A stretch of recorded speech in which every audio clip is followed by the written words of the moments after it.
In the beginning, God creates the heavens and the earth in 6 days.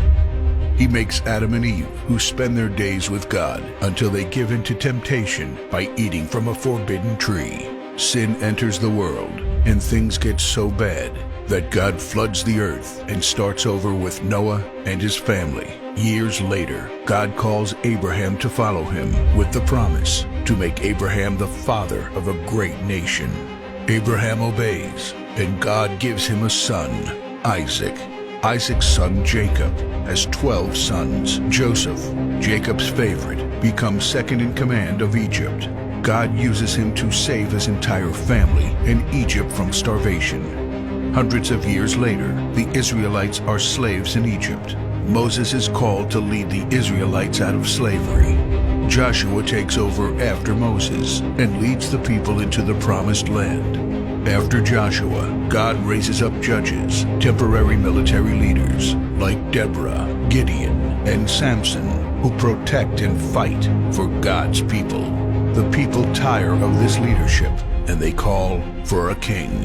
God gives Israel King Saul, King David, and then King Solomon. But it's all downhill from here. The people rebel, the kingdom of Israel is divided, and everyone turns their back on God.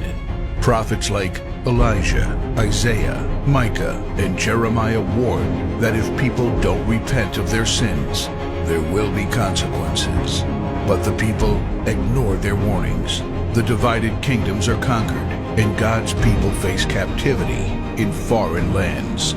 People like Daniel show great courage and stand up for God when no one else does. Some of the exiled people return to the promised land, but for 400 years, God is silent. No prophets, no miracles, and no angel visitations. But then, the silence is broken when Jesus is born. He lives a perfect life, teaches truth, and performs miracles, proving He is God.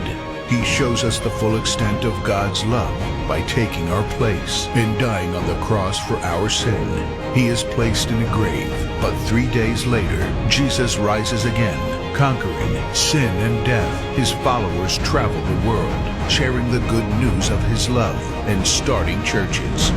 We now are part of this story, and we have the chance to change the world and share His love, because one day He will crack open the sky and He will return.